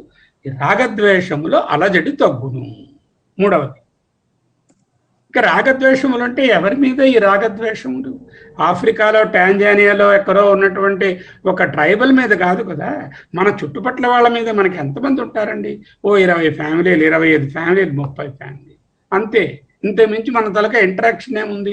ఈ 30 ఫ్యామిలీలతోనూ మనము రాగద్వేషములను తగ్గించుకొని న్యూట్రల్గా, నిన్న మాస్టర్ చెప్పినట్టుగా ఉదాసీనంగా ఉండడం నేర్చుకుంటే, వివేక చూడమణిలో చెప్పినట్టు విషయములకు దూరముగా ఉండడం అవుతే అది ఎంత ఉపయోగం. ఇప్పుడు ఇమీడియట్గా నా లైఫ్లో మనం చేసే పనిలో ప్రతి ఇంటరాక్షన్లోని we will be able to do in an excellent way. Number 3, mind, the tranquility of mind happens. Tranquility of mind అంటే మనో నిశ్చలత. మనసులో ఉండే ఆ వేవీనెస్, మీదకి కిందకి ఆ కొట్టుకోవడం అనేది బాగా తగ్గిపోతుంది. 4వది, It will make us handle the situation very efficiently, to manage the situation very efficiently.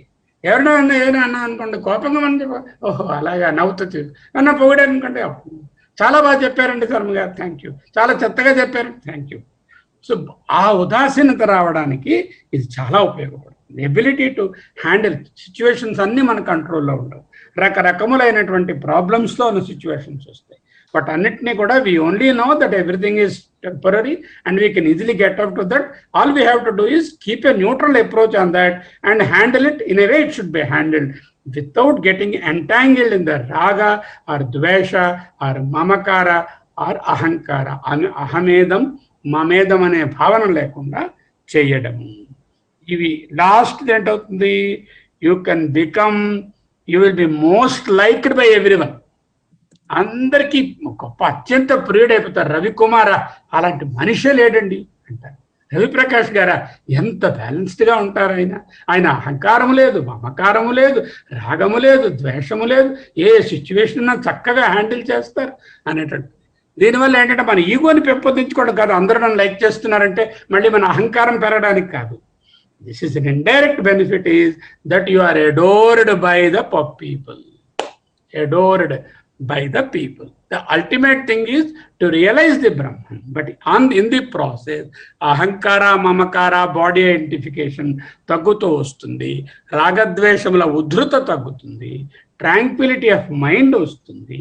We will be able to handle situations effortlessly and very efficiently, and finally you will be the most liked person by all, because ఎవరికి ఎదురు చెప్పరు, ఎవరిని ద్వేషించరు, ఏ విషయంలో ఓవర్గా react అవ్వరు, చక్కగా conduct చేసుకుంటారు. కాబట్టి ఈ 5 రకాలు దే జీవన్ముక్తి. జీవన్ముక్తి is what? జీవన్ముక్తి is not a separate state. Having the above 5 qualities itself is జీవన్ముక్తి. దాన్ని అదిలా తెలిసింది మనకి. ప్రేత్యా అతిముత్య ధీర ప్రేత్యాస్మలోక. అతిముత్య అన్నారు. అతిముత్య అంటే ఏమిటి? బిఎంఐని దాటి. బిఎంఐని దాటం అంటే ఇక 5. ఈ 5 అతిముత్య. అతిముత్యత అంటేనే జీవన్ముక్తి. జీవన్ముక్తి అంటేనే పైన చెప్పినటువంటి 5. ఈ కారణాలకి గ్యారంటీగా మనము ఆత్మవిద్యను మనం సాధించాలి, దాంట్లో ఉండాలి. అది ఈ అతిముత్య అనేటటువంటి దాన్నే చెప్తుంది. ఎక్కడో తర్వాత పోస్టీరియర్గా ఆఫ్టర్ డెత్ ఏదో మోక్షం వస్తుందో రాదో అనేటువంటి సందేహంతో చేయవలసినటువంటి అవసరము లేదు. జీవన్ముక్తి అంటే ఆత్మస్వరూపంలో ఉండడం అంటే పై విషయాలను అర్థం చేసుకుంటే మన స్వస్వరూపము మనకే పోతపడుతుంది. ఈ ప్రత్యేకమైన డివైన్ ప్రిన్సిపల్ని ఎలా తెలుసుకోవడము అనే తపన పోతుంది. ఎక్కడో పైన ఉంది వెతుక్కుందాము, పుస్తకాల్లో ఉంది అని వెతుక్కుందాం అని చదువుతాము, చదివి కూడా అర్థం చేసుకునేది ఇది మన స్వరూపమే అని తెలుస్తుంది. అంటే దీనికి వెంటనే దీనికి ఏమిటి అడుగుతారు, ఇక్కడి నుంచి ఒక్కొక్కటి నెక్స్ట్ మనం ఏమి డిరైవ్ చేస్తున్నామంటే, గురువుగారిని అడిగారు ఏమిటండి ప్రాణాన్ని ఏది నడిపిస్తోంది, మనస్సును ఏది నడిపిస్తోంది, వాక్కును ఏది నడిపిస్తోంది, ప్రశ్న వేశాడు పాపం. 5 ఆయన స్తోత్రస్య స్తోత్రం మనసో మనో అని చెప్పేశారు. ఇలా 5 చెప్పేశారు. ఏదైనా ఒక ప్రశ్నకు సమాధానం ఏమిటి చెప్పాలి? లక్షణము ప్రమాణం.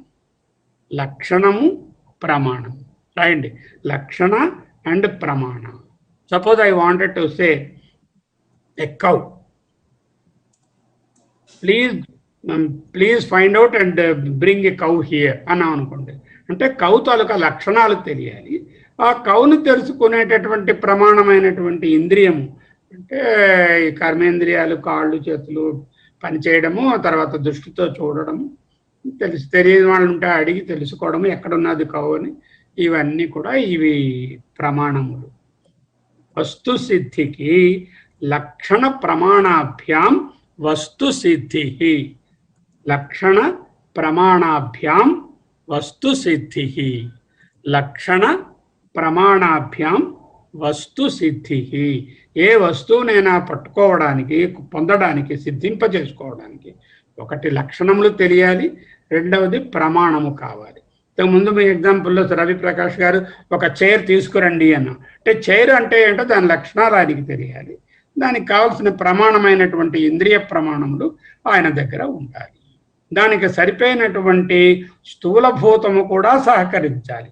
అంటే కంటితో చూడడానికి వెళితే వెలుగుండాలి, చెవితో వినడానికి వెళితే అక్కడ మనకు శబ్దాన్ని గ్రహించేటటువంటి పంచభూతము, రుచితో తెలుసుకోవలసిందైతే డిజాల్వ్ అయి ఉండాలి, లేకపోతే స్పర్శతో తెలుసుకోవాల్సిందైతే అక్కడ వాయుశక్తి ఉండాలి. ఈ విధమైన స్థూలభూత శక్తి కూడా ఉండాలి. ఏమిటేమిటి కావాలి?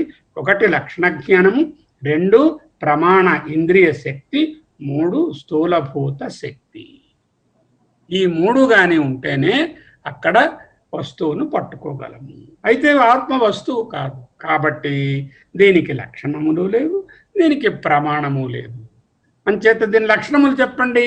కాదండి, వీలు పడదండి. విదితాత్ అన్యత్, అవిదితాత్ అన్యత్. లక్షణములు. ప్రమాణం అండి, ప్రత్యక్షము పనికిరాదు, పరోక్షము పనికిరాదు, అపరోక్షము పనికిరాదు.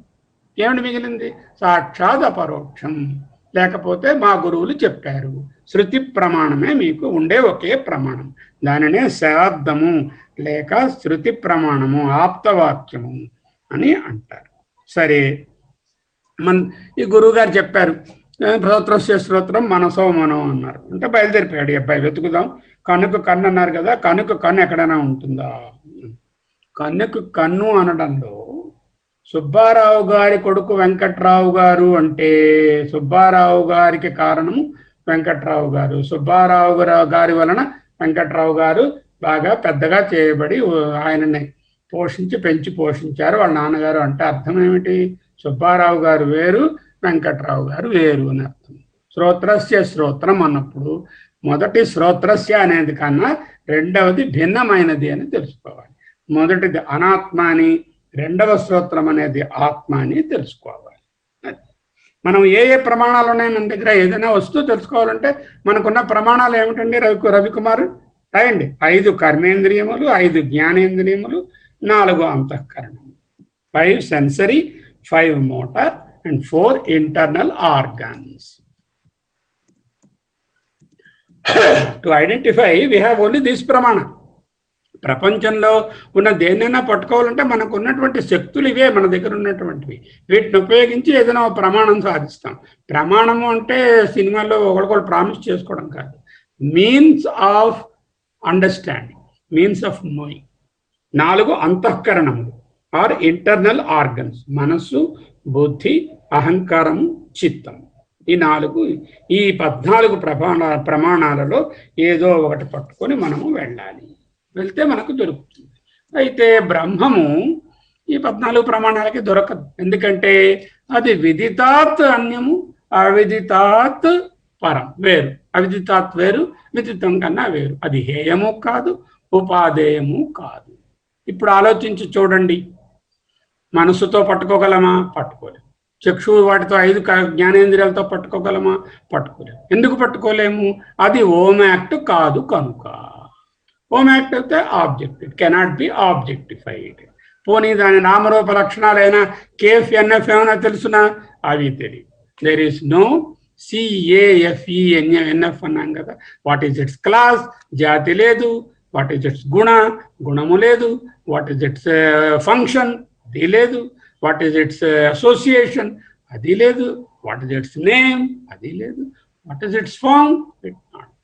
కేఫ్ ఎన్ఎఫ్ కాదు, ఓమ్ యాక్ట్ కాదు. కాబట్టి we cannot objectify it either by the sensory or motor organs or by the internal organ.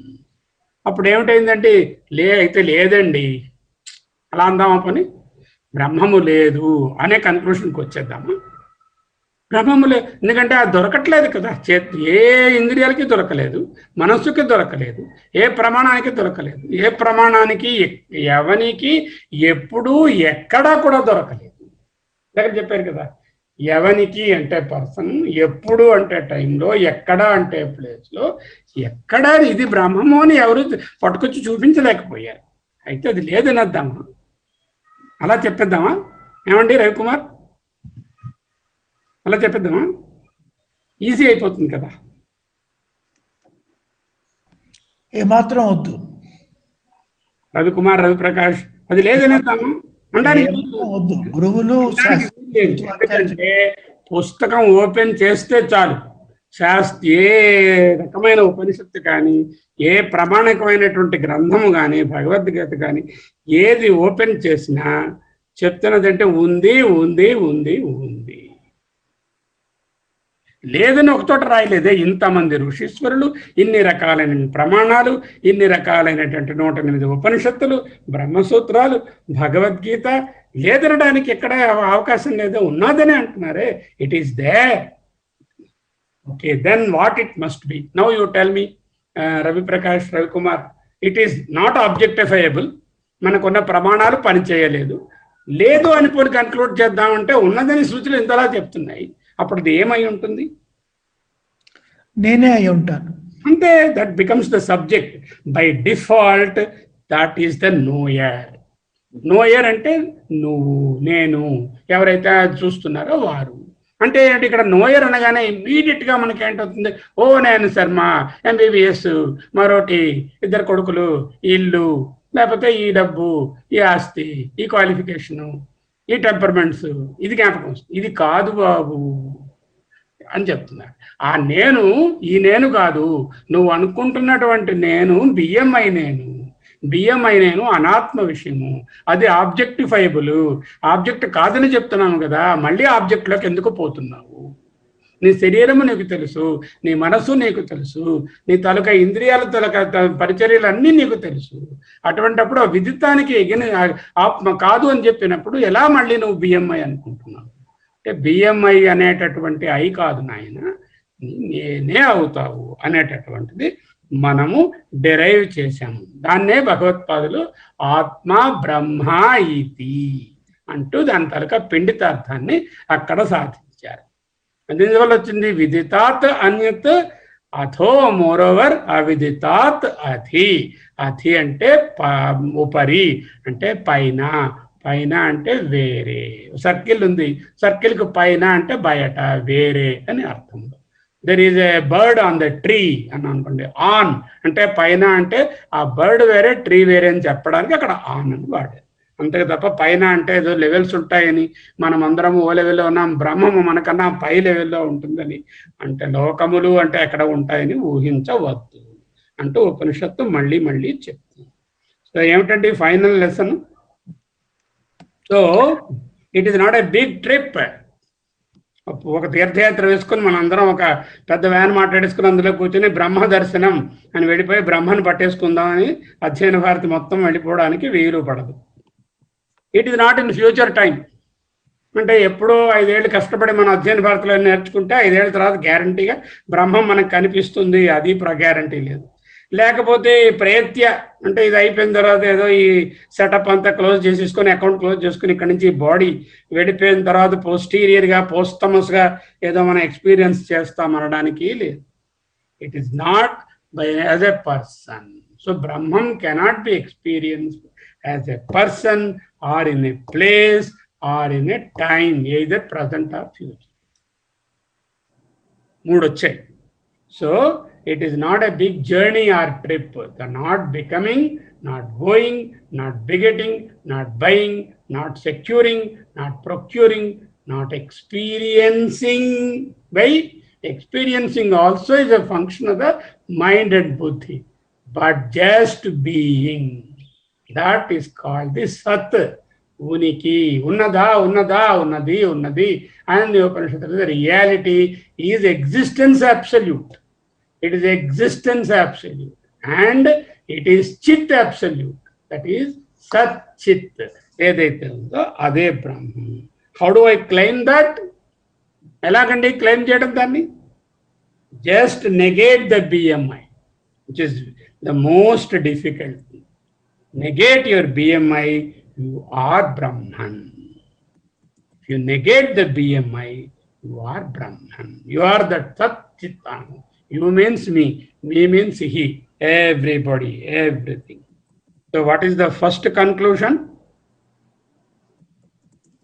I am that Brahman, right? First conclusion. I am that Brahman right now, right here, right in this shape, not in the BMI, but as I am that Brahman. First conclusion. Okay, right now, right here. Number 2, second conclusion. I am that Brahman right now, right here.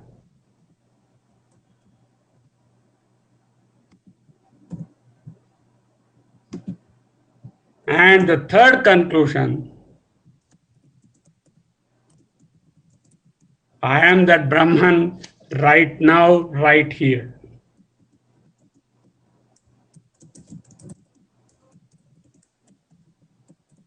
And the nth conclusion,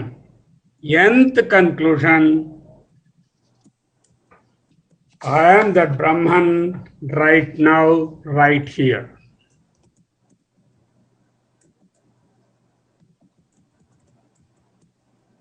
నేర్చుకున్నాము ఆత్మజ్ఞానము చదువుట వలన కలిగినటువంటి లాభములు, intermediary gains. What is the final gain ఇప్పుడు రాసుకున్నాము. అది దీన్ని ఎలా డెరైవ్ చేశాము? ప్రాణాన్ని ఏది ప్రాణించుతున్నది, మాటను ఏది చెప్తుంది అని అడిగారు. ప్రాణస్య ప్రాణం, చక్షుః చక్షుః. ఆ రెండు వేరని తెలిసింది. ఒకటి అనాత్మ అని, రెండవది ఆత్మ అని తెలిసింది. వెంటనే శిష్యుడు బయలుదేరి బ్యాగ్ పట్టుకొని వెళ్ళాడు. వెతుక్కొని వస్తాను as a person, as a place in a future time వెతికి బ్రహ్మాన్ని పట్టుకొద్దాం అనుకుని వెళ్ళిపోబోతున్నాడు. ఆయననైనా ఆగాగు, వెళ్ళిపోకయ్యా, ఎక్కడికి వెళ్ళాల్సిన పని లేదు. అది నా తత్ర చక్షుర్గచ్చతి నా వాగ్గచ్చతి నా మనః. ఎందుకు వాక్ నా గచ్చతి? చక్షుర్గచ్చతి ఆబ్జెక్టివ్ కాదు, చూడలేము. నా మనః గచ్చతి బికాజ్ అది ఆబ్జెక్ట్, మనసులో అనుభవించేటటువంటివి విచారము ఆనందంలాగా మనసుకు తెలియదు. వాక్ అనేటటువంటిది ఏమిటంటే, మీరు ఆలోచించండి, ఏదైతే మీకు ఇంద్రియములకు మనస్సుకు తెలుసునో దానినే మీరు శబ్ద రూపములో వాక్గా చెప్పగలరు. అర్థమైందా? మనకు ఇంద్రియములకు, మనస్సునకు, చిత్తమునకు, మెమరీకి, జ్ఞాపకంలోని లేనటువంటి విషయమును మనము వాక్ రూపములో చెప్పలేము. ఒకవేళ ఆవు అన్నా కూడా అది బ్లాబరింగే అవుతుంది తప్ప దానికి అర్థవంతమైన మాట అవ్వదు. అంచేత నా వాక్ గచ్చతి అనడంలో నా ఆత్మా ప్రవచనైన లభ్య, నా వాక్ గచ్చతి యతో వాచా నివర్తంతే అప్రాప్య. ఈ స్టోరీ అంతా కూడా మనం మాటిమాటికి చెప్పుకున్నది ఏంటంటే, if you cannot custom pick it up with your 5 ఇంద్రియాస్ or your 4 antahkaranas, you have no way of verbalizing that. ఏ విధంగాను మాటతో మాట్లాడడానికి వీలు. మీరు ఏదైనా ఆలోచించండి, మీకు ఇంద్రియాలకి తెలియకుండా, మనసు, అంతఃకరణాల, బుద్ధి, చిత్తములో కూడా ఫోకస్లో లేకుండా దానిని మాటలలో పెట్టడానికి ప్రయత్నించి చూడండి, వీలు పడదు. అంచేత నా వాక్ గచ్చతి అనడంలో అదే అర్థం. అంచేత అటువంటి బ్రహ్మాన్ని పొందడానికి ఈయన బ్యాగ్ పట్టుకుని వెళ్తున్నాడు. వద్దు, వెళ్ళిపోయాయ్యా. విదితాత్ అన్యత్, అవిదితాత్ అన్యత్. విదితము కన్నా వేరు, అవిదితము కన్నా వేరు. విదితము కనిపించేది, చరాచర గోచర ప్రపంచము, నామరూపాత్మకము, వ్యాకృతము, విస్తృతము, చక్కగా సంభూతమైనటువంటిది. సంభవామి యుగే యుగే అంటే ఏమిటి? నేను I will be available in a tangible form time and again. What Bhagavan is saying? Sambhavami yuge yuge. In a tangible form, అవతార పురుషుడుగా వస్తూ ఉంటాను అనడంలో అక్కడ tangibility for short while, after that again the intangible ఉంది. It is intangible Parabrahma ఈ Sri Krishna. What is Sri Krishna? What is lord Shiva? What is Brahma? Nothing, all are the same. So వేరేగా అన్యత్ అని వేరే ఉపాసనకు దొరకదనే విషయాన్ని ఇక్కడ చెప్పారు. ఇప్పుడు ఎలా తెలుసుకోవడము? నాకు వాచో వాచము, చక్షుర్చక్షు అన్నాం కదా. టెలిస్కోప్ ఒక ఎగ్జాంపుల్ తీసుకోండి. మీరు అబ్జర్వేటరీకి వెళతారు, అక్కడ ఒక టెలిస్కోప్ ఉంటుంది. ఆ టెలిస్కోప్ ఎంతో 10 కిలోమీటర్ల దూరంలో ఉన్న వస్తువు క్లియర్గా కనిపిస్తుంది. కానీ ఆ టెలిస్కోప్ మన కన్నుని కానీ మన్ను కానీ చూడగలదా? టెలిస్కోప్ అంత పవర్ఫుల్గా ఉండి ఎంత దూరంలో ఉన్న వాటిని చూడగలిగినటువంటి టెలిస్కోపు దాని పక్కనే, దాని వెనకనే చూస్తున్నటువంటి కన్నును తెలియగలదా? తెలియలేదు. అంచేత మన ఇంద్రియములకు శక్తినిస్తున్నటువంటి ఈ ఆత్మను మనము తెలియలేము. మనం కోవిల్లోకి వెళ్ళినప్పుడు ఏం చేస్తాము? చెప్పులు ఇవి అవి ఏమైనా బ్యాగ్ ఉంటే అక్కడ దీంట్లో పెట్టేస్తాము. వాళ్ళు ఇస్తారు, ఒక టోకెన్ ఇస్తారు, చెప్పులు కూడా టోకెన్కి ఇచ్చిస్తాం, లోపలికి వెళ్తాం. ఎందుకు? కోవిల్లోకి చెప్పులతో వెళ్ళకూడదు. మరి ఆత్మజ్ఞానాన్ని తెలుసుకోవాలంటే బిఎంఐతో వెళ్ళకూడదు, బిఎంఐ బయట వదిలేయాలి. బిఎంఐ చెప్పులు, బిఎంఐ ఆర్ ఈక్వలెంట్ టు చెప్పులు. And you have to leave the chapels out if you want to enter the shrine of BMI, of Atma. ఆత్మ అనే శ్రైన్లో ఎంటర్ అవ్వాలి అంటే ఈ చెప్పల్స్ లాంటి బిఎంఐని వదిలేయాలి. మనం ఏంటంటుంటాం, నేను కళ్ళారా చూశానండి, యాజ్ దో కళ్ళే అన్నీ చూసేస్తున్నట్టుగా. ఈ కళ్ళని చూసే శక్తి ఈ కళ్ళది కాదు అనేటటువంటిది తెలుసుకో. ఓకే, ఒక చిన్న అబ్బాయిని ప్రశ్నించాం అనుకోండి, ఎవరయ్యా నువ్వు అంటే, నేను పలానా వారి తాలూకా కొడుకునండి అంటే. కొంచెం 20 ఏళ్ళు వచ్చరికి నువ్వు ఏంటంటే, నేనేమో ఎంఎస్సి చదువుతున్న స్టూడెంట్ అండి అంటే. ఇంకొంచెం రోజులు పోతే నేను సో అండ్ సో అండి అని వాడి పేరు వాడు చెప్తుంటాడు. వాడు ఐఏఎస్ ఆఫీసర్ లేదా పెద్ద కంప్యూటర్ సైంటిస్ట్ అనుకోండి, నువ్వు ఎవరంటే I'm sort of sub collector of this year అంటే. ఇంకా if you grow like that, somebody asks you what are you, then the answer should be, I am the Parabrahman, I am the Atman. That is growth. Just as a boy who identifies as the son of so and so, then as a youth, then as an employee, then as a householder, then as the father of someone, finally he has to identify himself as the Atman. Okay? Then this Upanishad is presenting in a veiled fashion. చక్కగా సూటిగా చెప్పకుండా, చక్కగా ప్రెగ్నెంట్గా అంటే very డీప్గా, గహనంగా, గోప్యంగా చూపిస్తోంది బ్రహ్మాన్ని ఎలా పట్టుకోవాలి అనేటటువంటి. ఇప్పుడు మనకి అవిదితం విదితంలో మనకు ఒక్కొక్కసారి కన్ఫ్యూషన్ రావచ్చు. రవికుమార్ మిమ్మల్ని అడిగాను అనుకోండి, what is the date of birth of Ashoka, king Ashoka అని అడిగాను, ఏం చెప్తారు? ప్రస్తుతం అయితే గుర్తులేదు, బట్ సమ్ చెప్తాను. ఇన్నిటిగా అడిగాను, నేను పుస్తకాలు ఏవో చదివి చెప్తానని చెప్తారు, లేదంటే నాకు తెలియదండి అంటారు, అంతే కదా. నాకు తెలియదని అలా చెప్పారు. తెలియదన్న విషయం కూడా తెలుసు కాబట్టి అది ఎగ్జాక్ట్లీ తెలుసును అనేటటువంటిది ఏ విధముగా మీకు తెలుస్తుందో, ఇది ఏమిటి అని గులాబీ పువ్వును చూపించడితే ఇది రోజా పువ్వు అని ఎలా చెప్పారో, అశోక్ డేట్ ఆఫ్ బర్త్ ఏమిటి నాకు తెలియదు అంటే, తెలియడము అంటే విదితం ఎంతో, అవిదితము తెలియదు అనేటటువంటిది కూడా. ఈ రెండు కూడా మీ నోయర్ తాలూకా ఫంక్షనే. There is a knower in you which is telling you that you know this and you don't know this. Correct. అంటే మీకు ఇది తెలుసును అనేటువంటి జ్ఞానము, ఆ చైతన్యము మీలో ఉంది. నాకు ఇది తెలియదు అనేటటువంటి జ్ఞానము ఇది. నేను అడుగుతాను మిమ్మల్ని, రేపు ఒక కార్డియక్ సర్జరీ ఉందండి, కొంచెం వచ్చి నాకు అసిస్ట్ చేసి హార్ట్ ఆపరేషన్కి అసిస్ట్ చేస్తారని అడిగనుకోండి, బాబాయ్ గారు నేనే కార్డియక్ సర్జరీ, నాకు తెలియదండి ఆ విషయం. ఎందుకు తెలియదు? Because you have never experienced that. మీ ఆబ్జెక్టివ్గా దాన్ని ఎప్పుడు చేయలేదు, చూడలేదు. అదే కంప్యూటర్ ప్రోగ్రామ్ అని అనుకోండి, ట్రై చేస్తానండి అంటారు. తెలియడము తెలియకపోవడము అనేటటువంటివి కూడా only it is possible for the material objective world, and you are the knower of both the తెలియడం అండ్ ద తెలియకపోవడం. ఓకే, అగ్ని తనను తాను దహించుకుంటుందా? Can it burn itself the fire? Can water wet itself? Can Atman be known by any other means other than by itself? Knower, known to the knower అనేది విదితాత్. Not known ఇప్పుడు మీరు చెప్పారు కదా, అది కూడా నోయర్ తాలూకా ఫంక్షనే. అవిదితము తెలియదు అనేటటువంటిది కూడా నోయర్ తాలూకా ఫంక్షనే. ఇవి చెప్పడానికే ఈ ఉపనిషత్తు ఇక్కడ కూర్చుంది. తదేవ బ్రహ్మత్వం విద్ధి నేదం యదిదం ఉపాసతే. ఇవి ఇక మంత్రాలు. తత్ ఏవ బ్రహ్మత్వం విద్ధి, త్వం నీవు, తద్ బ్రహ్మ ఏవ విద్ధి, ఈ ఆత్మే బ్రహ్మని తెలుసుకో. నా ఇదం యత్ ఇదం త్వం ఉపాస, ఏదైతే నువ్వు ఉపాసిస్తున్నావో ఎదురుగా ఒక దైవమనో మరోటనో పెట్టుకుని అది బ్రహ్మము కాదు అంటూ 5 మంత్రాల్లో చెప్పబోతుంది. ఇక్కడతో ఈ పదభాష్యమైంది. వాక్యభాష్యంలోకి ప్రయత్నం చేద్దాం. ఏమైనా సందేహాలు ఉంటే చెప్పండి.